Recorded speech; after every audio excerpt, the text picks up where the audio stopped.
I thought it's time to do what I want to do. Hmm. I'm learning to say no. Like I've had people say, would you want to do this? And I'm like, no, I don't. And I'm I thinking, love it. stay focused on what you want to do, your passion, and like, Hmm. live your best life. And right now I'm living my best life. Like I smile all day. I skip Uh, the house. yeah. It's just been wonderful. Finally letting go. And for a while I kept thinking, did I do the right thing? Should have I left? I have more to give. I'm only 55. Like I could have taught longer. And if Hmm. it wasn't such a hard, challenging job, then I would have. But I find our younger teachers, our newest young teachers are coming in and they don't know what the system used to be like. They didn't Hmm. know that it used to be more manageable. And we didn't have EAs in our rooms like we do now because we didn't have all those inclusive, challenging behaviors. We've always had inclusion, children with special needs. But now we're getting the violent, mentally, emotionally challenged children with lots of trauma, and we're not equipped for it. So the teachers coming in now, I find that they're able to come in at 7:30 and they're able to leave at 4 o'clock, and I don't see them walking by with their computer bags like I used to be dragging my bags home every night, even to the end of my career. And I Hmm. think they are well managed to know I'm not doing any more tonight. I'm not answering any emails tonight. And it took me a while to learn that at the end of my career, but I think they don't have the expectations on themselves like we used to be able to manage it all, but now it's like it's really overwhelming. It is overwhelming. And when you say that, it makes me think of, Tony Robbins talks a lot about really what it comes down to is what's the emotion that carries you through your days.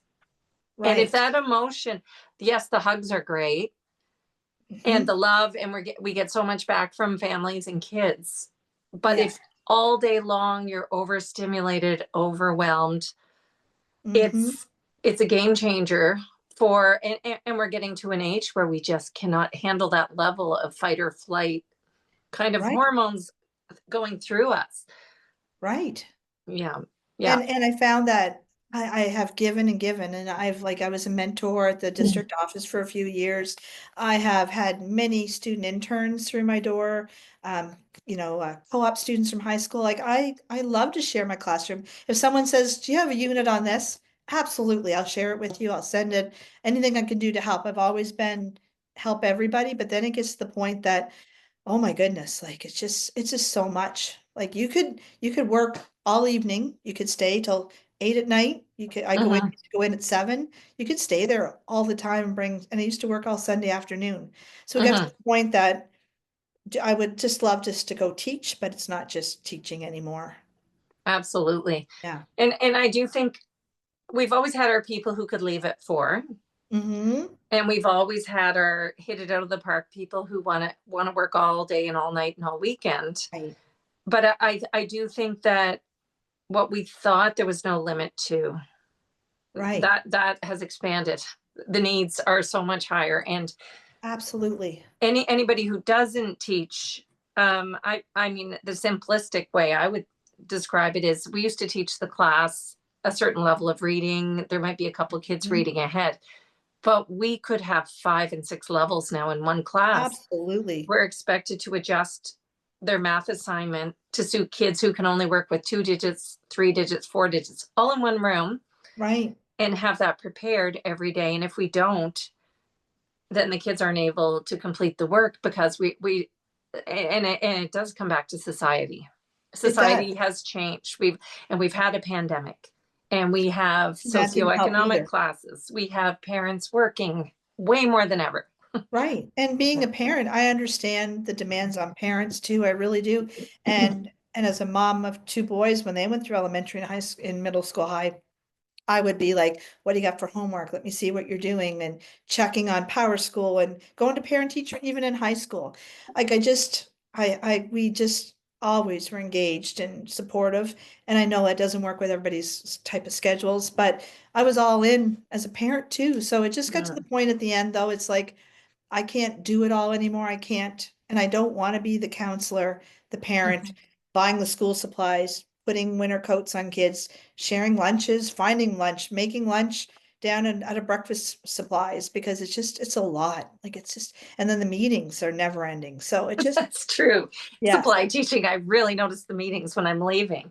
But yes. I'd love to know if it was a moment or a gradual thing when you Mm. started going, oh, Margo, this is just too much. It's time for a change. What was going on for you?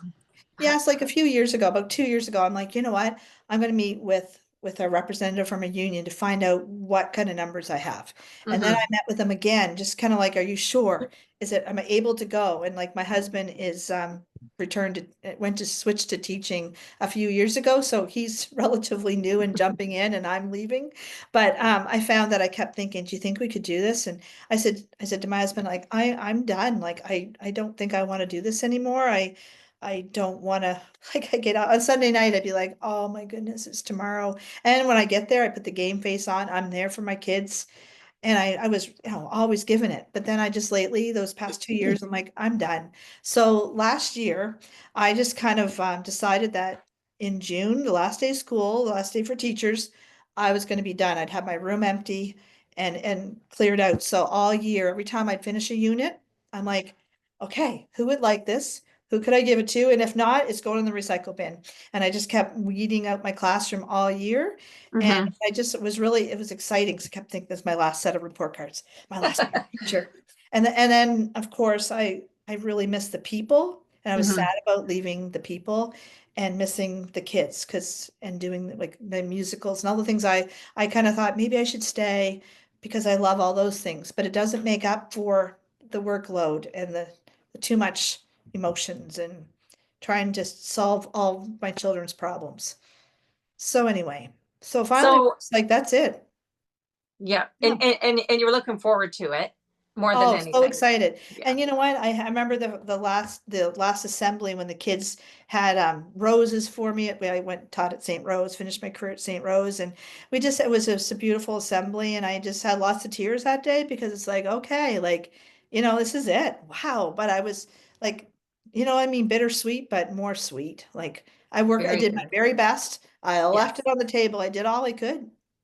absolutely. And Yeah. knowing that you had such a reputation doesn't happen by accident. You've put Thank the you. work in. And yeah, Yes. it's I poured. amazing. And I poured in a lot.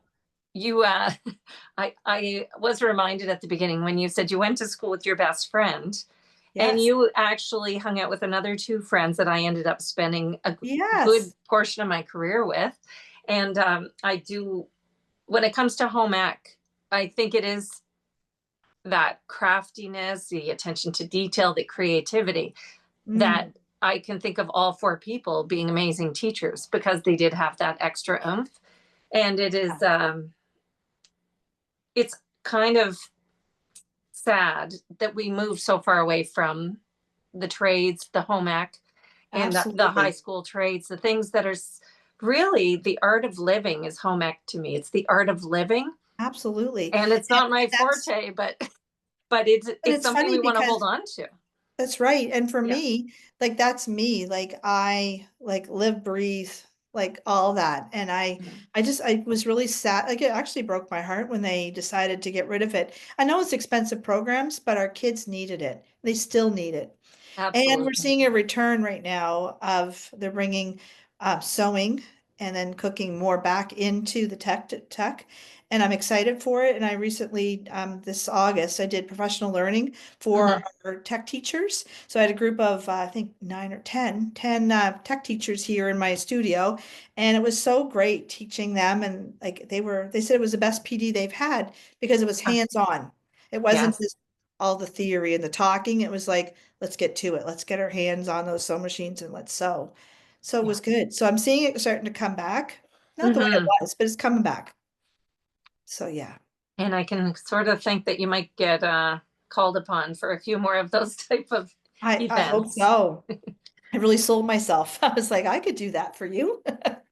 So I want to bring you back to pre-retirement. Did you have any Yes. apprehensions? And what were they?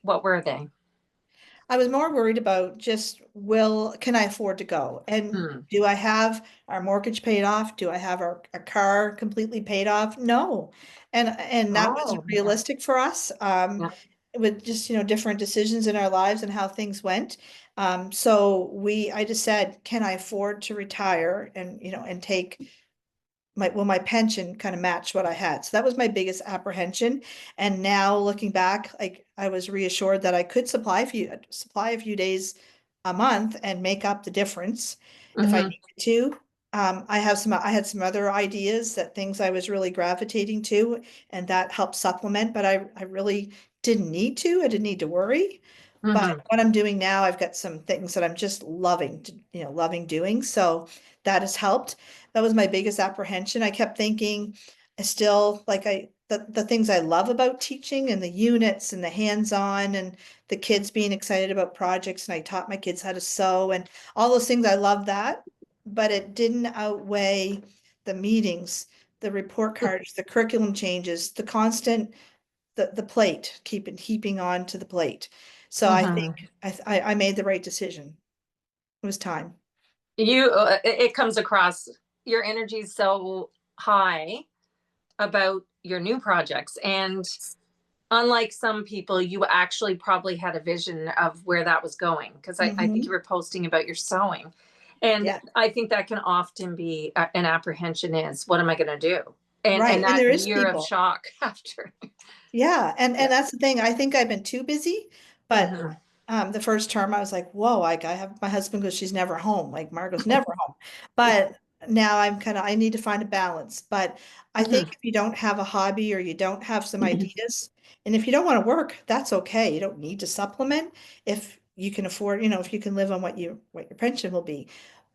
But having something to do or volunteering, you need a purpose too. Mm. You can read only so many books, or you could sew so long, or you can bake. You Yeah. really need purpose. You have to have Hmm. something you enjoy. And Yeah. that's the thing, the people who retire with like don't have big like a list of hobbies really need something. Really. Absolutely. And that's one of the things I advise is start thinking a few years ahead and jump into something. Right. And you don't have to be good at it because I think we all professionals, teachers, nurses, Hmm. and corporate people, all these different people, Right.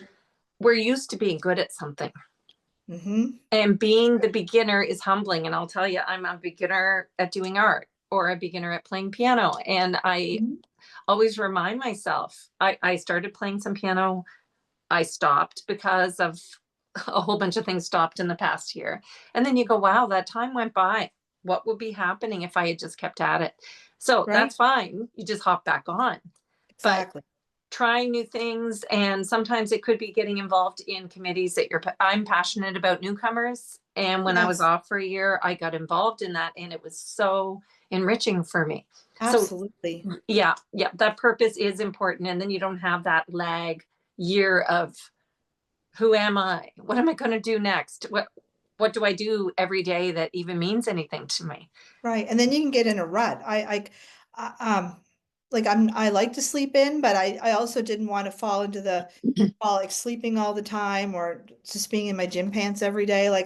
I thought you can get into a real rut really quick, and it's Mm-hmm. okay to have some of those days, but just a day of like days and days of nothing. Like, you know what I mean? Like, you gotta be careful. You gotta, keep yourself being busy so you don't just waste your days.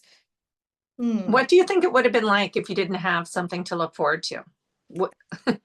Yes, I probably would have stayed longer because Mm-hmm. I've heard people say that. I think I'll just stay because I really don't have anything. I probably Mm-hmm. would have just stayed. Yeah. And Yeah, how when you think of that compared to what's happening? yeah, I wouldn't have been happy. No. Like, Yeah. I found joy. And I mean, don't get me wrong. I loved being a teacher. And I Yeah. just had a student, a 19-year-old student just reach out to me through Facebook Messenger on the weekend. He goes, you don't remember, I don't know if you remember me, but you taught me in grade 4 in 2016. And he goes, I just want to let you know that you really meant so much to me. You touched my life. You were so kind. I learned so much and I have great memories of being in your class. And I was like, wow, like you don't really know the seeds that you've sowed.